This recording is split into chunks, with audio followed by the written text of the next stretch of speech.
Alam niyo po, yung paghingi ng tulong is actually a universal need. Lahat ng tao nangangailangan ng tulong at some point in our life. Yan man ay practical na tulong o emotional encouragement, no one is strong enough para sabihin, hindi ko kailanman kakailanganin ng tulong. Kaya kapag tayo po ay kumakausap ng ibang tao at kinakamusta natin sila at sasabihin natin, kamusta ka na? At lalo na pag sinabi nilang, I'm fine, kung yung nagsalita Christian, huwag kayo kagad maniniwala. Hindi naman nila gustong magsinungaling, pero may mga sitwasyon lang talaga at problema sa ating buhay na mas madaling sabihin, I'm fine, kesa I'm not fine. May mga sitwasyon lang siguro sa buhay natin na masyadong personal at problemang masyadong malalim na parang mas gusto ko nang sabihin okay lang ako kesa ikwento ko sa iyo kung bakit hindi ako okay. Which goes to show, mga kapatid, na hindi na natin dapat kino-question, kailangan ba ng katabi natin ng tulong? Obviously, kung hindi mo kailangan ng tulong ngayon, mag-antay ka lang. After 3 months, you might need one. Lahat tayo kailangan at mangangailangan ng tulong. Pero ang mas magandang tanong siguro, kapag kailangan mo na yung tulong, kanino ka tatawag para doon sa tulong na iyong kailangan? Because everyone is looking for help. Maaring ikaw ay umaasa ng tulong sa pera, sa koneksyon, sa edukasyon, sa mga relationships ng iyong buhay. But if you're old enough like me, marirealize niyo po na tayo pong lahat ay darating sa tagpo ng ating buhay na marirealize natin hindi sapat ang ating kakayanan. Darating po tayo sa sitwasyon ng ating buhay na ma-overwhelm ka sa tindi ng mga responsibility at sa tindi ng mga pressure sa iyong buhay that you will experience loss of a loved one, loss of a job, loss of a business, loss of an opportunity, at kapag ikaw ay nawalan, kapag ikaw ay natanggalan, siguradong madidiscourage ka, mapofrustrate ka, or even worse, for some of us, tayo ay magluluksa. Everything that you have depended on ay para bang tinanggal ng ating Panginoon. Inabandona ka ng mga parehong taong inasahan mong tutulong sa iyo. Yung pakiramdam mo, lahat na lang tinanggal ni Lord. Lahat na lang nawala sa iyo. Kabuhayan, kalusugan, kaibigan, and is it as if you feel like you are flying without wings. Na lumilipad ka pero unti-unting tinatanggal ng Panginoon ang iba't ibang aspeto ng buhay mo na iyong sinimulang panampalatayanan. May mga season siguro po talaga ng buhay natin that God will intentionally strip away every visible support in your life. Mga pakpak sa iyong buhay, hindi para patayin tayo, hindi para ipahamak tayo, kundi para turuan ang bawat isa sa atin that when everything fails in your life, God will never fail. Bumagsak man, huminto man, iwanan ka man ng iba, kalimutan ka man ng iba, ang Diyos hindi tayo papabayaan at ang Diyos ay hindi tayo kakalimutan. Alam niyo po, ang mga ibon kailangan ng pakpak para lumipad. Ang eroplano, kailangan niya hindi lang ng pakpak, kundi magandang engineering para siya ay makalipad. Napansin niyo ba, mga kapatid, kapag tinanggalan mo ng pakpak ang ibon, hindi na siya makakalipad. Kapag tinanggalan mo ng pakpak ang eroplano, hindi ka na makakalipad. Na minsan, iaalaw talaga ng Panginoon na tanggalin ang mga safety net sa ating buhay. Tatanggalin ng Panginoon ang mga pakpak natin para ma-realize natin na wala tayong pwedeng sandigan, wala tayong pwedeng paniwalaan, kundi ang ating Panginoon lamang. Naalala niyo po ang mga Israelites nung sila ay naglalakbay mula Ehipto patungo ng Promised Land? 40 taon silang nasa wilderness. Wala silang farm. Hindi sila lumaki sa farm. Wala silang wells, wala silang balon, wala silang supermarket. Pero ang Diyos, out of nowhere, nag-provide ng manna from heaven na nag-sustain sa kanila. Wala silang supermarket, walang Pure Gold, walang KFC, walang Jollibee. Pero kahit mawala ang natural ways to provide, laging may supernatural na pamamaraan ng ating Panginoon. Si Elijah sa panahon ng tagutom na siya din ang nag-declare. Ang sabi ng scripture, pinapunta siya ng Panginoon sa isang brook at araw-araw, twice a day, naghahatid yung raven ng pagkain at meat sa kanya. Raven na scavenger, raven na madamot sa pagkain, pero ginamit ng Panginoon. Bakit? Huminto man ang natural na pamamaraan to provide, God will always supernaturally provide for each and every one of us. Kung hindi pa rin kayo kumbinsido, maaaring narinig nyo na po ang kwento ni Peter. Si Peter na humakbang at lumakad sa ibabaw ng tubig. Nung si Peter ay lumalakad sa ibabaw ng tubig, wala tayong makikitang kahit anong visible support. Wala siyang salbabida. Amen. Wala siyang lifeguard. Pero kahit wala siyang salbabida, walang visible support. Pero yung salita ng Panginoon na kanyang pinanghawakan ang naging dahilan kung bakit nanatili siya at nakakalakad sa ibabaw ng tubig. Siguro kilala niyo si David. Si David nung nilabanan niya si Goliath, wala siyang experience. He doesn't qualify for the height. Wala siyang armor, wala siyang espada, wala siyang military might. Pero dahil siyang inanoint ng ating Panginoon, wala man siyang pakpak, wala man siyang resources, pero hanggat nasa kanya ang Panginoon, alam natin ang nangyari, he defeated Goliath in a graceful way. Kilala naman siguro natin si Moses, mga kapatid, na pinili ng Panginoon para maging spokesperson niya at i-deliver ang nation of Israel. Amen? Spokesperson pero bulol. He doesn't have the eloquence. Wala siyang title, wala siyang charisma, pero ginamit siya ng Panginoon na deliverer ng nation of Israel upang ilabas ang kanyang bayan mula sa pagkaalipin. Bakit ko ito sinasabi? Paalala sa bawat isa sa atin that when everything fails in your life, God will never fail. Sabi mo sa katabi mo, God will never fail. Ang Diyos natin hindi sasablay. Ang Diyos natin hindi makakalimot. Ang Diyos natin ay hindi magkukulang. Kilala niyo siguro si Gideon. Si Gideon sa Judges chapter 6 ay binigyan ng Panginoon ng isang special na assignment. At ang assignment ni Gideon, maging deliverer din katulad ni Moses. Papangunahan ni Gideon ang nation of Israel against the Midianite. Alam natin ang storya, bago ko mawala 2 weeks ago, paulit-ulit nating binabanggit at pinag-aaralan ng buhay ni Gideon. Si Gideon, habang siya'y tinawag ng Panginoon na maging deliverer, nagtatago siya sa kanyang takot. Nagtatago siya sa kanyang insecurity. Kumbinsidong-kumbinsido siya na yung pamilya nila ang pinakamahina sa kanilang angkan. Kumbinsidong-kumbinsido siya na siya ang pinakamahina sa kanyang buong pamilya. Pero nakita siya ng Panginoon in the midst of his insecurity. At ang sabi ng Panginoon sa kanya, "You are a mighty warrior." And God being true to His word, sabi ng scripture, si Gideon, ginather niya ang 32,000 soldiers para pangunahan ang Israel sa pakikipaglaban sa mga Midianites. Nung nakita ng Panginoon ang 32,000 soldier, this is what God says, Judges chapter 7 verse 2. The Lord said to Gideon, "You have too many men. Masyado kayong marami. I cannot deliver Midian into their hands, or Israel would boast against me. My own strength has saved me." Ano sabi ng Panginoon? Masyado kayong marami. Kailangan yung bawasan yung 32,000 hanggang maging 300. Hold on a second. Yung 32,000 naging 300. At ang kalaban nila, libo-libo. Hindi ba suicide mission yan? Kapag 300 lang kayo at ang kalaban nyo libo, ang safe approach, Lord, padala natin lahat ng 32,000. Ito nga 32,000, hindi tayo sure. Pero ano sabi ng Panginoon? Bawasan mo. Minsan talaga si Lord ganun, ano? Minsan, ang mathematics ni Lord, subtraction muna bago multiplication. Kasi minsan tayo, excited na tayo sa multiplication, pero minsan ang pamamaraan ng Panginoon, bawasan nyo muna yung 32,000. I'm not trying to kill you, I'm trying to teach you to depend on me. Bakit? Balik mo yung verse na, kasi kapag nanalo kayo sa 32,000, iisipin nyo, pakpak nyo ang nagpanalo sa inyo. Iisipin nyong lakas ninyo ang nagpanalo sa inyo. Pero hayaan mo kung tanggalin ang pakpak mo. Hayaan mo kung tanggalin ang numero at galing ninyo. Hayaan nyo kung ma-realize yung outnumbered kayo. At kapag nanalo kayo ng 300 lang kayo, doon nyo marirealize that you can fly without wings as long as God is with you. Pinapatunayan lang ng Panginoon sa atin, mga kapatid, ngayong araw na ito, na ang tunay na katagumpayan ay makikita natin hindi sa strategy, hindi sa lakas. Ang tunay na katagumpayan ay makikita natin sa pamamagitan ng presensya ng ating Panginoon. Na minsan, hahayaan talaga ng Panginoon na bago kanya i-release, kailangan niyang tanggalin at putulin muna ang iyong mga pakpak.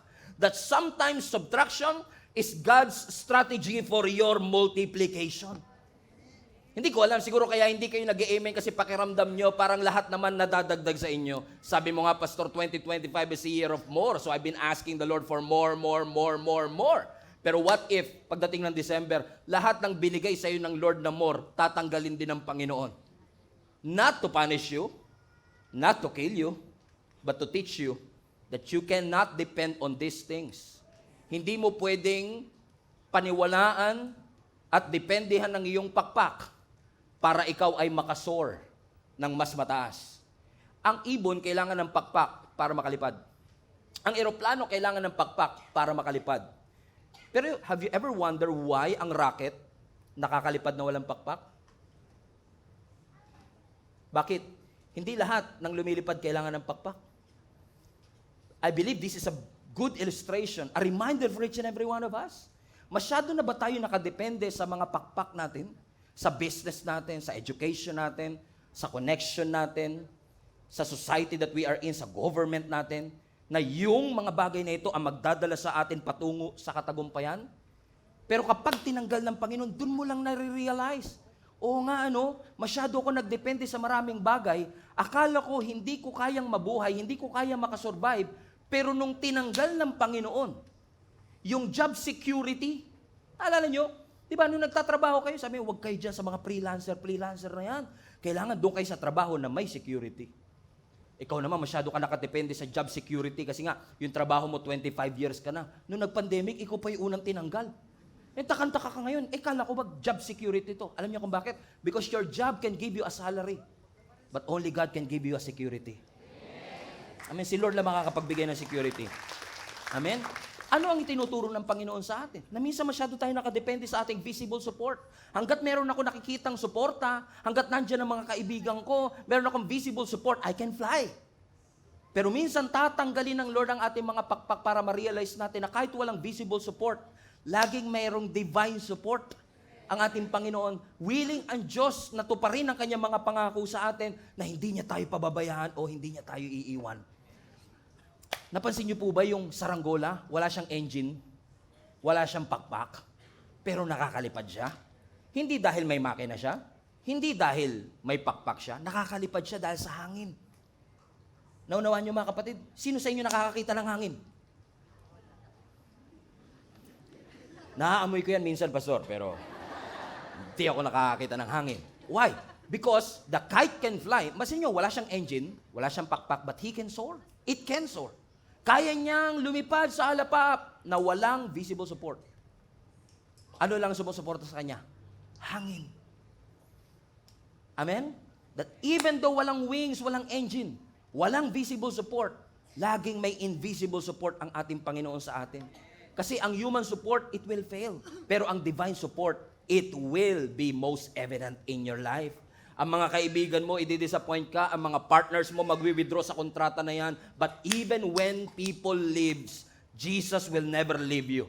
Darating ang pagkakataon, wala ka mahahanap na investor, wala ka makikitang resources, walang cheerleader, walang connection, walang role model, walang budget, hello, walang building, hello, walang network, hello, walang safety net. Pero kapag wala kang pakpak, this is a perfect condition for God to show you who He is in your life. Hindi porket natanggalan ka ng pakpak, kailangan mo nang sumemplang. The removal of your wings is not the end of your flight. Hindi porket wala ka ng pakpak, tapos na ang iyong paglipad. Because as long as you have the source, the God who promised you that He will never leave you nor forsake you, the God who promised you that He will supply all your needs according to His riches in glory, the one who promised you that even when you walk through the valley of the shadow of death, you should not be afraid, the one who promised you that I will be your shepherd, I will be your deliverer, I will be your protector, as long as you have God. Masubtract na ang lahat as long as I have the source. Lord, thank you. Pagkatapos ng subtraction, sigurado may multiplication. Hallelujah. Alam niyo, ito nga yung paradox niyan eh. Diba? Tayo minsan, nagpe-pray tayo sa Lord, Lord, dagdagan mo. Diba? Sabi ni Pastor Siping kasi, 2025 is a year of more. Dagdagan mo naman yung lakas ko, Lord. Dagdagan mo naman yung kaibigan ko. Dagdagan mo naman yung pera ko. Kunti, malungkot po yung zero sa bank account ko, nag-iisa. Dagdagan mo naman ang connection. Diba? Yun yung paradox minsan, diba? that if we want multiplication, Lord, give us more. Give us more. Pero what if I tell you, mga kapatid, na ang mathematics ng Lord for multiplication is not just adding more, but subtracting more so that God will multiply the less that you have. Minsan sabihin natin, parang kailangan ko pa ng extra kaibigan, extra tao, extra connection. Kailangan ko ng mas malaking pakpak para mas maging mataas ang aking paglipad. Ang sabi ng Panginoon, alam mo, ang kailangan mo, hindi malaking pakpak, kundi malaking pananampalataya sa akin. Kasi minsan, bago ka iangat ng Panginoon, huhubaran ka muna niya. Bago ka paliparin ng ating Panginoon, tuturuan ka muna niyang magtiwala sa Kanya. But are you willing to trust God kahit na babawasan muna ni Lord bago niya i-multiply? Katulad ng mga sculptor. Di ba yung mga sculpture? Correct me nga, sculpture. Di ba? Di ba yung mga nag-sculpture? Di ba? May mga clay yan o putik. I don't know kung ano yung ginagamit. Di ba? Putik. Para makakreate siya ng isang masterpiece, hindi pwedeng dagdag lang siya ng dagdag ng clay. Right? Mapapansin niyo sa mga sculpture, para magkaroon ng hugis yon, malaking bloke yon, pero kailangan niya magbawas. He has to subtract. He has to eliminate something. Nga na, minsan masyado nating ina-idolize yung mga blessing, kaya yung blessing naging idol na. But what if the very thing that you celebrate, God will eliminate? For you to be able to experience multiplication. Yun, mahirap yun. Kasi pag tinatanggal na, teka, baka kulangin ako ng clay. Baka kulangin ako ng putik. Pero minsan doon sa gitna ng kakulangan, doon nahuhugis ng Panginoon yung ating destiny. Napansin niyo ba that when you have less, you trust God more? Pag konting-konti ang meron ka, mas malaking-malaki ang pananampalataya mo. Remember those moments na walang-wala ka talaga? Ni Jollibee, hindi kayo makabili, pang okasyon lang talaga. Naalala mo yung lalim ng panalangin mo na may kasamang iyak at uhog? Now all of a sudden, after 15 years, after 20 years, after 4 decades, nakatapos ang iyong mga anak, magaganda ang kanilang mga trabaho, you will able to travel to different parts of the world and you forgot the very moment that you're grateful for dun sa less. I'm not saying it's wrong, pero napansin niyo ho ba na minsan mas maigting, mas malalim ang relationship natin sa Panginoon kapag walang-wala tayo? Hindi ko naman pinagpe-pray kay Lord na mawalan kayo. Hindi ko pinagpe-pray sa Panginoon na mag-subtract ang inyong buhay. Pero gusto ko lang ipaalala sa inyo. Kung every Sunday na ating kayo sa church at lagi ko lang sasabihin, huwag kayong mag-alala, tumawag lang kayo sa Panginoon, magsimba lang kayo, lagi kayong pagpapalain ng Panginoon, I would be lying to you if I tell you that as long as umaating ka ng church, hindi ka na makakaroon ng problema. As long as umaating ka ng church, hindi ka na mawawalan. But that's not the truth. Nothing could be further from the truth. Bakit? Kasi kahit nagsisimba ka, pwede kang mawalan ng mahal sa buhay. Kahit nagsisimba ka, pwede kayong maghiwalay bilang mag-asawa. Kahit nananalangin ka, pwedeng malugi ang inyong negosyo. Pwede kang tanggalan ng Lord ng pakpak para ma-realize mo that is the only way for you to grow and to soar and to multiply. Ano po ang sabi ni Jesus sa John chapter 15? Diba? Ang sabi ni Jesus sa John chapter 15, every branch in me that does not bear fruit, highlight this part, He takes away. And every branch that bears fruit, He prunes. Ano yung prunes? Ginugupit. Now, tignan nyo yung verse again. Look at this verse. I need your brilliant minds here. Ano yung unang statement? Every branch in me that does not bear fruit, He takes away. Now, ang sabi ng scripture, yung mga sanga daw na hindi nagbubunga, tinatanggal. Tama ba yun? Tama naman. Diba? Kung hindi siya nagbubunga, tanggalin. Kung hindi na kumikita, edi isara mo na. Kung wala ng benepisyo, iwanan mo na. That's normal, that's logical. Pero yung second statement, hindi. Ano yung second statement? And every branch that bears fruit, He prunes. Teka lang. Nagbubunga na, bakit pa kailangan gupitin? Nagiging source na ng blessing, bakit pa kailangan tanggalin? Ano daw po ang reason? Why did God allow the pruning? Ano sabi ng Bible? That it may bear more. 2025 is a year of Hallelujah. That God would, ano sabi ng scripture? He will prune. Gugupitin ng Panginoon to bear more. So nagbubunga na, but if you want more, God has to cut it. Now, this is the dilemma. Pruning is painful. Masakit mawalan. Masakit manakawan. Masakit gupitan ng pakpak. Masakit kapag may mga bagay kang pinahalagahan, pinaghirapan, biglang tinanggal ng Panginoon. O at least, hiniling ng Panginoon sa atin. But sometimes, yung mga pruning na yan is necessary for you to what? To bear fruit. Question, do you want to bear fruit? Yes. And you might be bearing fruit now. But if you want to bear more fruit, subtraction has to happen. Elimination has to happen. Pruning has to happen. Tingnan nyo, hindi kayo maka-amen. Kasi baka nakikinig yung angel. Baka pag sinabi kong amen, tanggalin niya. Baka bigla kami mag-break, bigla magsara yung... Come on now. Amen? Why? Because pruning is what? Is painful. Amen? Look at Apostle Paul, for example. Now, si Apostle Paul, kilala naman natin siya, he wrote 66% of the New Testament. Si Apostle Paul, bago po siya mamatay, alam niyo si Apostle Paul, ilang beses po yan nakulong. Hindi dahil sa krimen, hindi dahil sa flood control. Okay. Okay. Yung mga pumalakpak, binahayan. Tama. Okay. So, si Apostle Paul, we remember him. He was in prison many, many times because of his faith.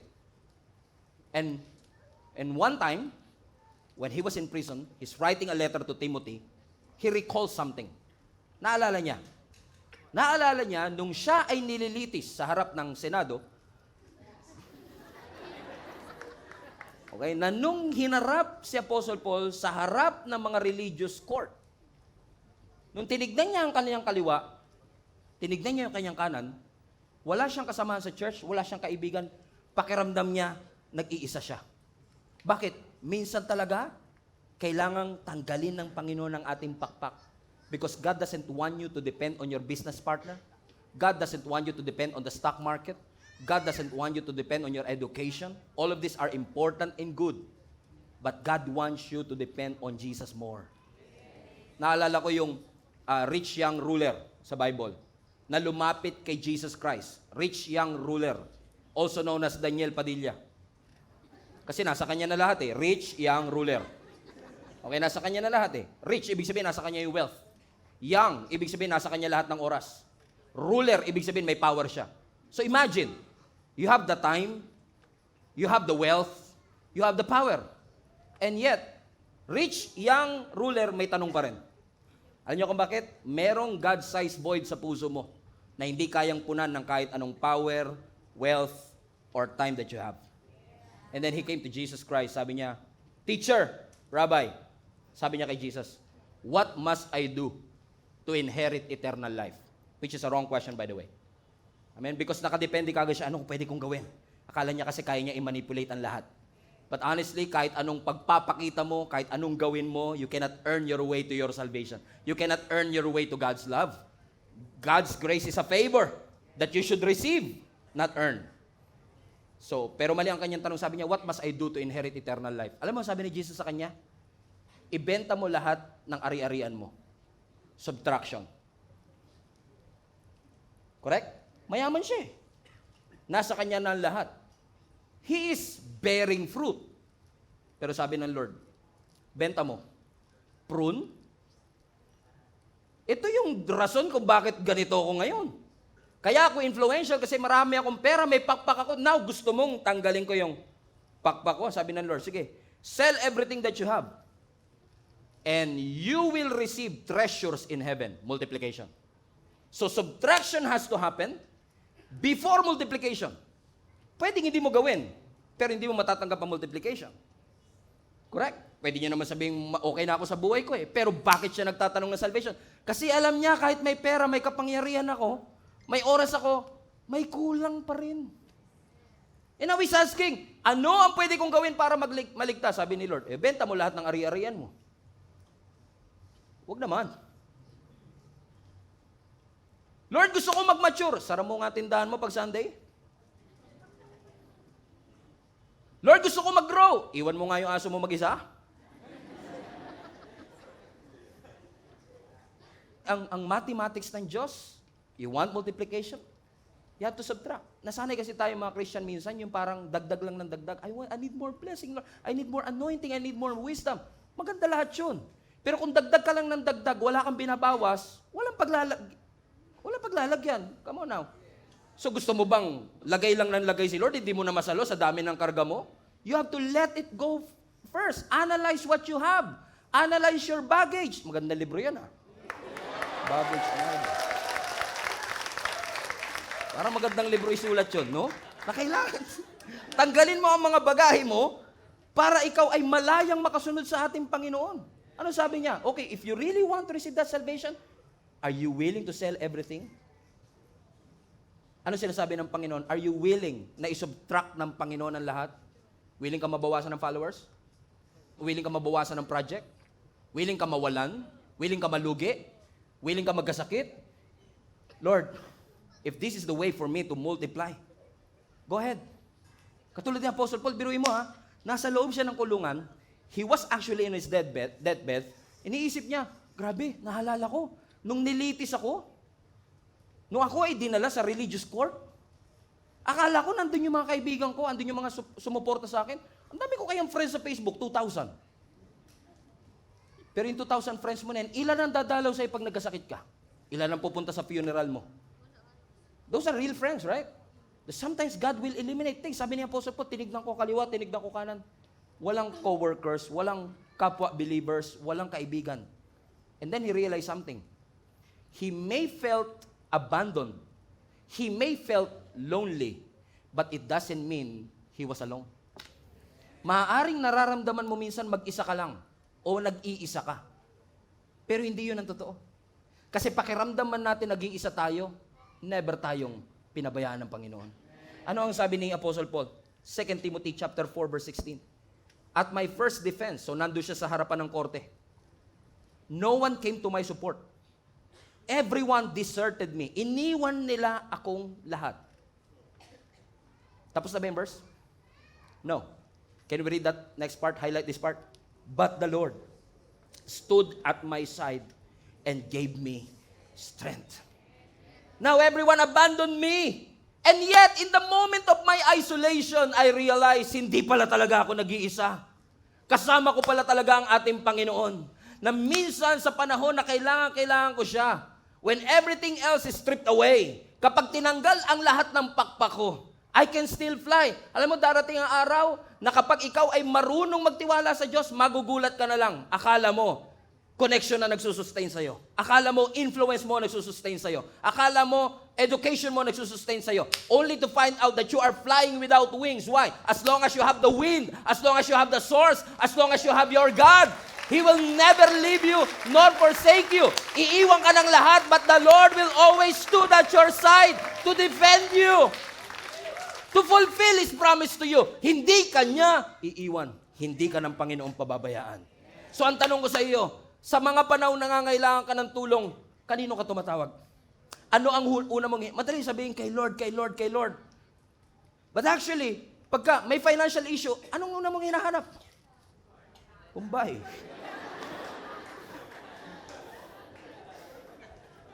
Shout out po sa mga kapatid natin, mahal namin kayo. Amen? Buti ko anak ka ng contractor, di ka naman mayaman.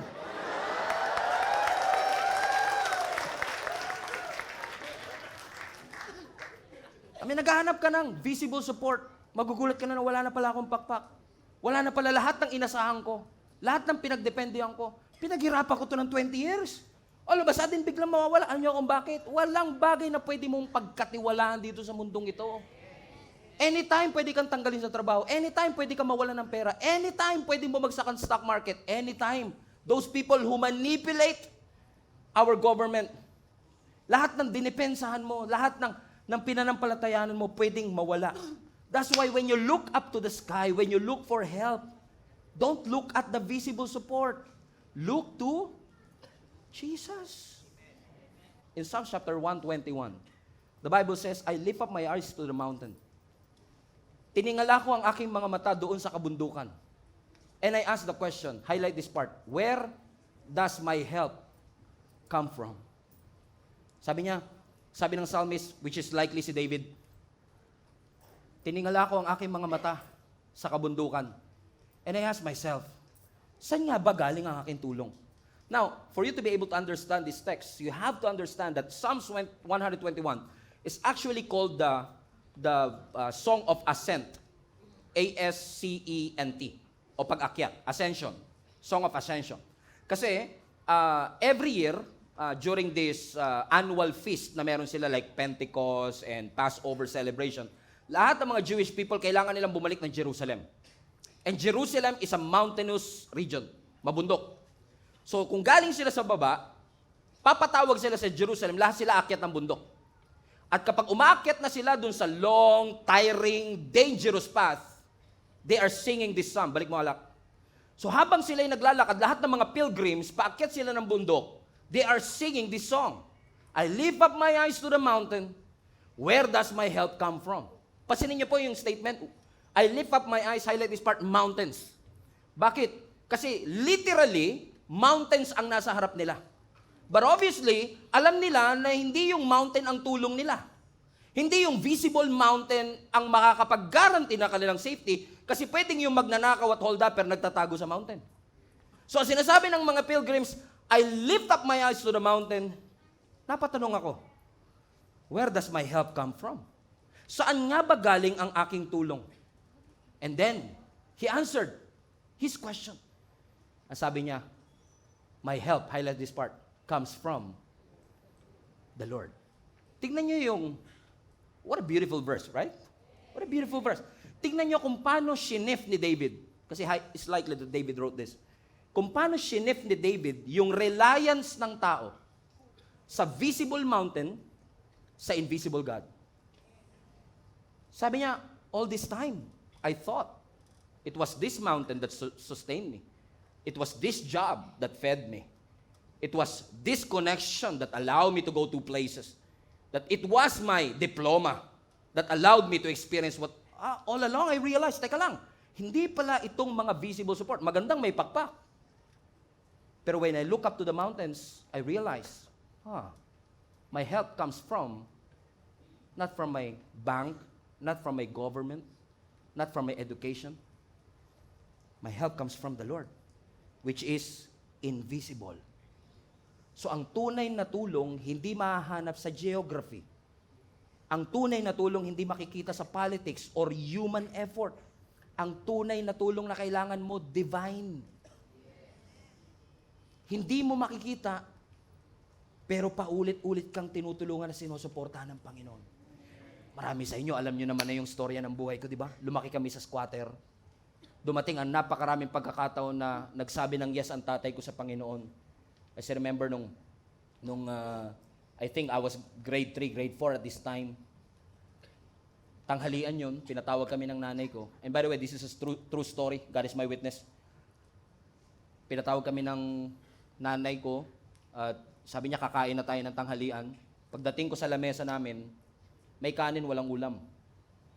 Pero may mantika at toyo. Dahil bata ka, hindi mo naman alam na yung mantika at toyo, yun na rin yung ulam nyo. Pero alam nyo, sabi ni Nanay Sita sa akin, pray ka na, anak. And I prayed. Is it as if may ulam na paparating? Lord, maraming po salamat sa grasyang ito na nasa aming harapan. Basbasan nyo ito upang magsilbing kalakasan ng aming katawan. And just right after I prayed, watch this, just right after I prayed, hindi ko alam na mantika pala talaga ulam namin at toyo. But just right after I prayed, somebody knocked at my door. Pastor, ako pa nagbukas. Pagbukas ko, nakaharap sa mukha ko mismo 2 plastic ng tilapia. Bakit? Sabi niya, nag-fishing po kasi ako parang pinapabigay po ni Lord, wala naman po kasing kakain ito sa amin. What a timing, by the way. I believe that's not a coincidence. And then that moment I realized, when I look up to the mantika, when I look up to the toyo, where does my help come from? Where does our food come from? Our food comes from the Lord. God will provide. Everybody say, God will provide. God will provide. God will provide. God will provide. Sa pananaw ko, mantika at toyo na lang ang solusyon, pero ang Diyos may ibang paraan. Hinihiling mo lang at pinagpapasalamat mo pang tanghalian, pero binigay ng Lord sa iyo pang 3 araw na ulam. Bakit? Hindi mo pwedeng asahan ang tao, ang society, pero lagi mong pwedeng asahan ng Panginoon. He is going to provide always. Amen? Yung mga bagay na akala mo, hindi malulugi, meron pa tayong future proof, siguraduhin natin in the future, it will stand the test of time. Good, sure. But many people does that. You remember Titanic, right? Sino sa inyo familiar sa Titanic? Dahil kay Jack and Rose. No. Are you familiar with Titanic? Alam niyo yung Titanic, na mas kilala lang kay Jack and Rose, no? Pero yung Titanic is one of the biggest and most secure na ship that was ever created on their time. Alam niyo po ba, when you research this, 1912, ang sabi ng history, they built this massive ship, Titanic. At alam niyo ba, nung minarket nila at in-advertise nila itong cruise ship na ito, ang advertisement nila, this is designed to be unsinkable. Ano yung ibig sabihin ng unsinkable?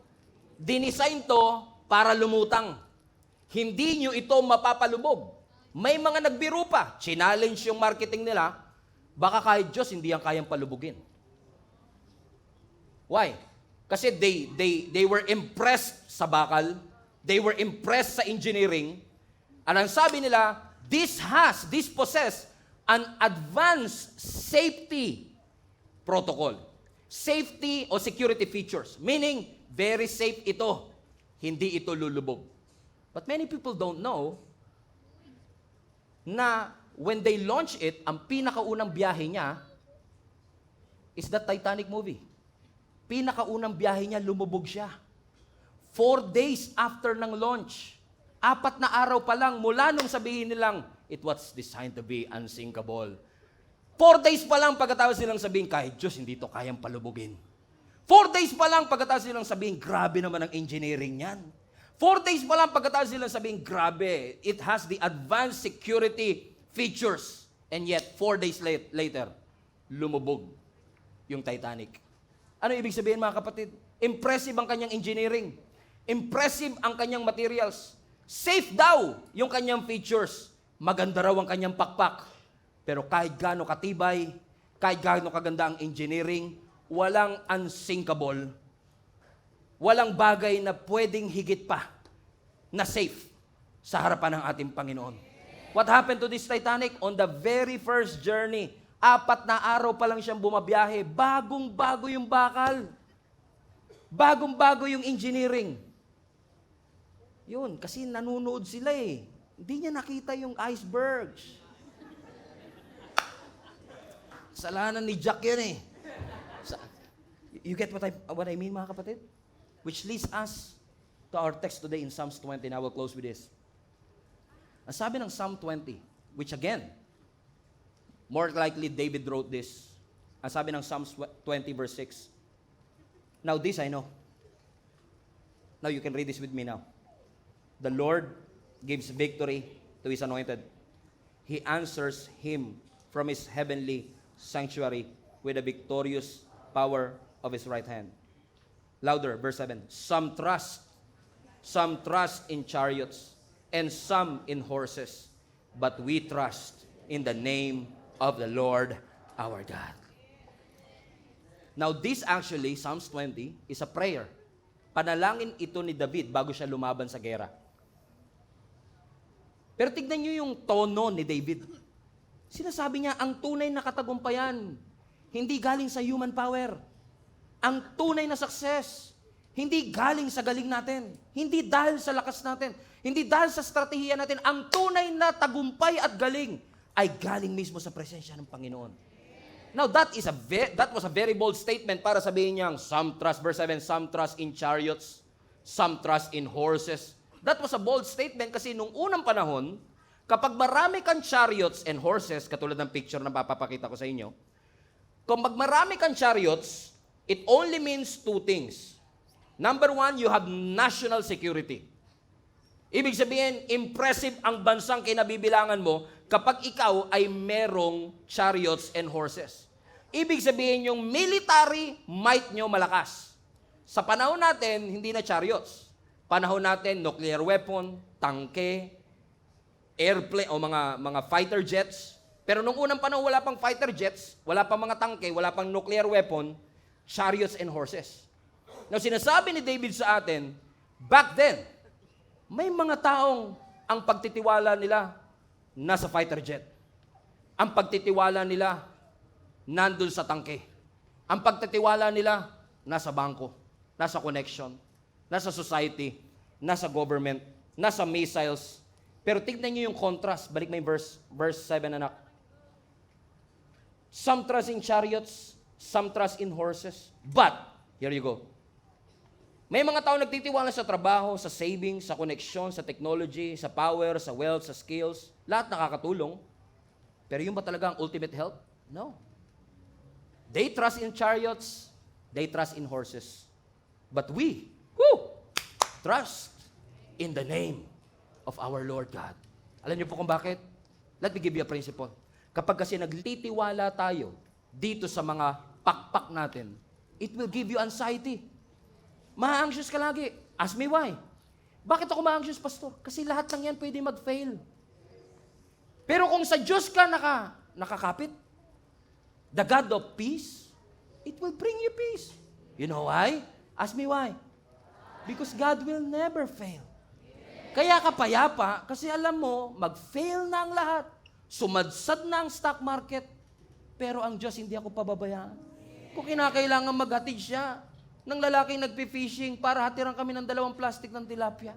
Kung kinakailangan na maghatid ng Diyos at kumausap siya ng raven para maghatid ng pagpapala kay Elijah, I believe that God will never allow each and every one of us to be abandoned. He will never leave you. He will never forsake you.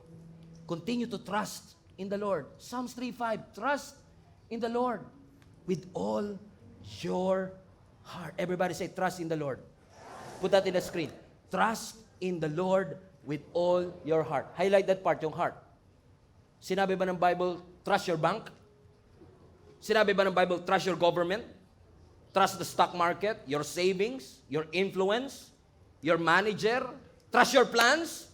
Trust your followers? Hindi. Ang sabi ng Scripture, trust the Lord. Ay, hold on. Di pala trust the Lord. Ang sabi, highlight this part, trust in. Interesting. Anong difference ng trust the Lord sa trust in the Lord? Now, when you trust the Lord, you trust what He can do. But when you trust in the Lord, ibinibigay mo ang iyong buhay. Pinagkakatiwala mo ang iyong buhay. So when you trust the doctor, you are saying, kaya niya yan. But when you trust in the doctor, willing ka magpa-opera sa kanya. Willing kang ialay, sabihin, kaya niya to. So ibig sabihin, ang tunay na pagtitiwalang binabanggit dito ay hindi lang maniwala ka sa kakayanan ng Diyos. Hindi. Ang sinasabi ng Diyos, sandalan mo siya. Huwag ka lang maniwala, sumandal ka sa Kanya. Kasi darating yung panahon, pakiramdam mo wingless ka. Pakiramdam mo powerless ka. Pakiramdam mo walang sumusuporta sa iyo. But God is teaching each and every one of us. He is the one who sustains each and every one of us. Nakakalipad ka pa rin ngayon, hindi dahil sa pakpak na nakakabit sa iyo. Nakakalipad ka pa rin ngayon dahil sa Diyos na nasa puso mo. At yun ang pinaka-importante sa lahat. Ang pakpak mawawala. Maraming bagay sa mundo ang mawawala. But your God is more than enough. He is more than enough to supply all our needs according to His riches and in glory. Ang chariot kinakalawang, ang kabayo sumisemplang, pero ang Diyos natin, He will never fail. Magunaw man ang mundo, maaasahan mo pa rin ang Diyos. Hinding-hindi ka papabayaan ng Panginoon. How many among you realize just now, napakarami po natin nandito. We are flying without wings. Akala mo, wings pa nagsusustain sa'yo ngayon? Hindi na po. Diyos na yan. It is the miracle of God. It is the power of God. Ang dami-daming taong mas qualified compare sa'yo. Ang dami-daming taong mas magaling kumpara sa'yo. Ang dami-daming tao na mas deserving kumpara sa'yo. Pero ba't ikaw? Have you realized that? Ba't ikaw? Kasi may favor ka. Hinahayaan ng Panginoon na lumilipad ka. Akala mo, it was your ability, your skills that sustains you? Not anymore. God already pruned your wings. You are flying without wings now. And you're still airborne. Nasa alapahap ka pa rin. Bakit? Mabuti ang Diyos. Dakila ang Diyos. He will never leave you. He will never forsake you. Sa pagtayo ninyo, pwede ba kayo mag-high five? 3 tao, sabihin mo sa kanya, God will never leave you. God will never forsake you. God will never abandon you. Tignan mo katabi mo, wala nang pakpak yan, pero nakakalipad pa. Wala nang pera yan, pero nakakasurvive pa. Wala nang koneksyon, pero may favor. Amen. Walang material, visible support. But we have an invisible God. Divine help that sustains us through and through. Let's give praise to the Lord. Hallelujah! Hallelujah! Hallelujah! Hallelujah. Every head bow, every eye closed. Raise your hands if you would, please.